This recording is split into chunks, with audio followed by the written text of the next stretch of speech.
పెళ్ళైనా పండగైనా వేడుక ఏదైనా పట్టుచీరల ప్రత్యేక వేదిక వారాహి సిల్క్స్. ఆంధ్రప్రదేశ్ ఆపరేషన్ ఖగార్ లక్ష్యాన్ని చేరుకుంది. ఏపీ డీజీపీ హరీష్ కుమార్ గుప్తా ఎదుట లొంగిపోయారు కేంద్ర కమిటీ సభ్యుడు చల్లా నారాయణరావు. అయితే 36 ఏళ్లుగా అజ్ఞాతంలో ఉన్నారు నారాయణరావుతో పాటుగా మరో 10 మంది వరకు కూడా మావోయిస్టులు లొంగిపోయినట్లుగా తెలుస్తుంది. అయితే మిగిలినటువంటి క్యాడర్ కూడా ఈ రోజు లేదా రేపు లొంగిపోయేటువంటి అవకాశాలు అయితే చాలా స్పష్టంగా కనబడుతున్నాయి. ప్రధానంగా విశాఖ మన్యంతో పాటుగా అల్లూరు జిల్లాలో కూడా ఖాళీ అయిపోతుంది మావోయిస్టు పార్టీ. కేంద్ర ప్రభుత్వం ఆపరేషన్ ఖగార్ గడువు రేపటితో ముగియనుంది.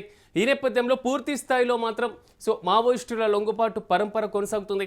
ప్రధానంగా ఆంధ్రప్రదేశ్లో ఏజెన్సీ ప్రాంతాలు అల్లూరి సీతారామరాజు జిల్లా కానివ్వండి, మన్యం జిల్లా కానివ్వండి, ఈ విశాఖ ప్రాంతంలో ఎక్కువగా దీని ప్రభావం కనబడుతూ ఉంటుంది. ఉన్నటువంటి మిగిలిపోయిన క్యాడర్ ఈ 2 రోజుల్లో పూర్తి స్థాయిలో చేరిపోతారు. ఆపరేషన్ ఖగార్ గడువు ముగుస్తుంది కాబట్టి ఆంధ్రప్రదేశ్లో ఉన్నటువంటి మావోయిస్టులు పూర్తి స్థాయిలో లొంగిపోతే మాత్రం మావోయిస్టు రహిత రాష్ట్రంగా ఆంధ్రప్రదేశ్ ఇప్పటికే ప్రకటించేటువంటి అవకాశాలు అయితే చాలా స్పష్టంగా కనబడుతున్నాయి. తాజాగా మాత్రం నారాయణరావుతో పాటుగా 10 మంది మావోయిస్టులు లొంగిపోయినటువంటి పరిస్థితి.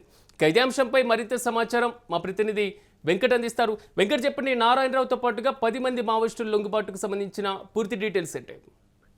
సిరాజ్, అంటే మనం 2006 నుంచి కూడా రాష్ట్రంలో మావోయిస్ట్ పార్టీ బలహీనపడుతుంది. ఎక్కడైతే అంటే నక్సల్బరీ ఉద్యమం తర్వాత శ్రీకాకుళంలోకి ఉద్యమం వచ్చిందో, శ్రీకాకుళం రైతాంగ పోరాటం జరిగిందో, ఆ తర్వాత నుంచి కూడా కొంత మావోయిస్ట్ పార్టీ ఆంధ్రప్రదేశ్ లో అంటే బలోపేతమైనటువంటి పరిస్థితి. ముఖ్యంగా ఉమ్మడి ఆంధ్రప్రదేశ్ లో అటు ములుగు, ఉమ్మడి ఆంధ్రప్రదేశ్ లో వరంగల్, కరీంనగర్ జిల్లాల నుంచి, ఆ తర్వాత ఇటు మనం చూసుకుంటే ఉభయ గోదావరి తీర ప్రాంతం కానీ, లేదంటే నల్లమల అటవీ ప్రాంతం కానీ, ఇట్లా కృష్ణానది, అదేవిధంగా గోదావరి పరివాహక ప్రాంతాల్లో మావోయిస్ట్ పార్టీ ఉద్యమం అనేది చాలా బలంగా కనపడింది ఒకప్పుడు. అయితే క్రమంగా మారుతున్నటువంటి పరిస్థితులు 2006లో నల్లమల ప్రాంతంలో నిర్బంధం పెరగడం, ఇవన్నీ కూడా మావోయిస్ట్ పార్టీని ఆంధ్రప్రదేశ్ లో పూర్తిగా బలహీనపరిచాయి. అదేవిధంగా కొంత కేజీ సత్యమూర్తి లాంటి వాళ్ళ నాయకులు కానీ, ఇలా కొంతమంది కీలక నాయకులు మావోయిస్ట్ పార్టీకి దూరం అవటం, ఇవన్నీ కూడా రాష్ట్రంలో పార్టీని బలహీనపరిచాయని చెప్పుకోవాలి. అయితే ఇక 2006 తర్వాత నుంచి అంటే మన్యం ప్రాంతంలో కొంత ఎక్కువగా, అంటే అల్లూరు సీతారామరాజు, ఇప్పుడు ఉన్నటువంటి ఉమ్మడి విశాఖపట్నం జిల్లాలో కానీ, ఉమ్మడి తూర్పుగోదావరి జిల్లాలో కానీ ఎక్కువగా మావోయిస్ట్ పార్టీ ప్రభావం చూపించింది.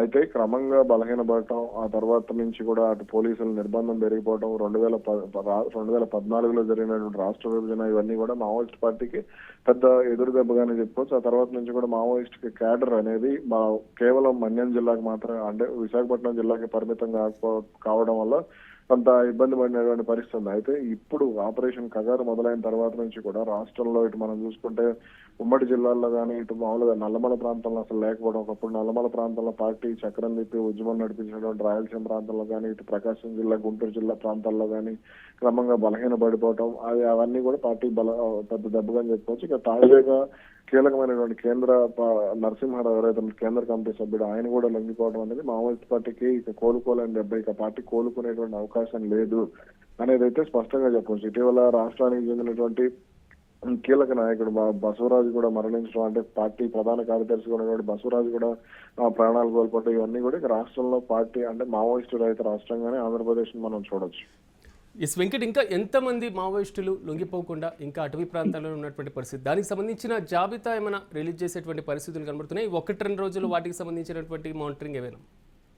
అయితే ఇంకా ఎంతమంది మావోయిస్టులు ఉన్నారు అనే దానికి సంబంధించి తెలియదు కానీ, అయితే కొంతమంది క్యాడర్ వాళ్ళు ఎలా లొంగిపోవాలి అనే అసలు వాళ్ళకి సమాచారం, ఈ ఆపరేషన్ ఖగార్ గురించి కానీ, లేదా మరికొన్ని అంశాల గురించి వాళ్ళకి స్పష్టమైనటువంటి సమాచారం తెలియడానికి ఆలస్యం అవుతుంది. అంటే అగ్ర నాయకులతో సంబంధాలు లేకపోవడం, ఎవరైతే దళ కమాండర్లు కానీ ఇలా చిన్న చిన్న నాయకులు ఉంటారో వీళ్ళు ఇంకా మన్యం ప్రాంతంలోనే కొంత తిరగడం, అటు ఏజెన్సీ అరకు ప్రాంతంలో కానీ, ఇట్లా ఏఓబి సరిహద్దుల్లో కానీ, ఇలా కాంకేర్ జిల్లా, ఇట్లా కొంత అటు ఒడిశాకు సంబంధించి గజపతి నగరం జిల్లా, ఇట్లా కొన్ని ప్రాంతాలు ఉన్నాయి. కాబట్టి ఆయా జిల్లాల్లోనే వీళ్ళు కొంత చక్కగా ఉన్నారు, అక్కడక్కడ తిరుగుతున్నారు అనేటువంటిది వార్తలు వస్తున్నాయి. కానీ ఇంకా రాష్ట్రానికి సంబంధించి ఎవరున్నారు కీలక నాయకత్వం అనేది అయితే పూర్తి సమాచారం లేదు. కానీ వాళ్ళ అంటే కొంత ఇటు క్యాడర్ మీద కూడా ఏపీ పోలీసులు ప్రత్యేక నిఘా పెట్టారు. ఈ డ్రోన్ కెమెరాల ద్వారా కానీ, లేదా మరికొన్ని ప్రాంతాల్లో అంటే అక్కడ ఉన్నటువంటి ఇన్ఫార్మర్ల ద్వారా కానీ ఎవరెవరు ఎక్కడెక్కడ తిరుగుతున్నారు అనే దానికి సంబంధించి కూడా కొంత పోలీసులు అయితే ఫోకస్ పెట్టారు.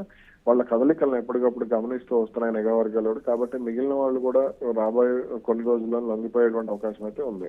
Right Venkat, thank you. మొత్తం మీద ఆపరేషన్ ఖగార్ లక్ష్యానికి చేరుకుంది AP. AP DGP Harish Kumar Gupta ఎదుట లొంగిపోయారు కేంద్ర కమిటీ సభ్యుడు చల్లా నారాయణరావు. ప్రధానంగా 36 ఏళ్లుగా అజ్ఞాతంలో నారాయణరావు ఉన్నటువంటి పరిస్థితి. నారాయణరావుతో పాటుగా 10 మంది మావోయిస్టులు కూడా లొంగిపోయారు.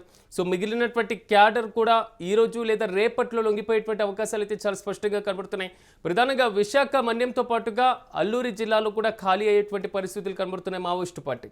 సో మావోయిస్టు పార్టీ పైన కేంద్ర ప్రభుత్వం ఉక్కుపాదంతో ముందుకు వెళ్తున్నటువంటి పరిస్థితులు కనబడుతున్నాయి. ఆపరేషన్ ఖగార్తో పాటు ఆపరేషన్ ఖగార్ 2, ఈ ఆపరేషన్ ఖగార్ 2లో మాత్రం విస్తృతమైనటువంటి కూంబింగ్ నిర్వహించారు. అటవీ ప్రాంతంలో ఉన్నటువంటి మావోయిస్టులు లొంగిపోవడమా లేదా ఎదురు కాల్పుల్లో చనిపోవడమా, ఎన్కౌంటర్లో చనిపోవడమా, ఇదే పరిస్థితులు మాత్రమే కనపడ్డాయి. ఎప్పుడో హిస్టారికల్గా గిరిజన ప్రాంతాల్లో ఫైట్ చేసినటువంటి మావోయిస్టు పార్టీ కేంద్ర ప్రభుత్వం చేపట్టినటువంటి వివిధ ఆపరేషన్లు కూడా ప్రాణాలు కోల్పోయినటువంటి పరిస్థితులు, కొంతమంది లొంగిపోయినటువంటి పరిస్థితులు, స్థానికంగా ఉన్నటువంటి గిరిజనులు సహకరించేటువంటి పరిస్థితి లేకపోవడం, ఇప్పుడిప్పుడు ఉద్యమాలు చేపట్టేటువంటి సిచ్యువేషన్స్ లేకపోవడం, ఈ మొత్తం కలగలిపి మావోయిస్టు పార్టీకి ప్రతికూల పరిస్థితులే కనబడుతున్నాయి.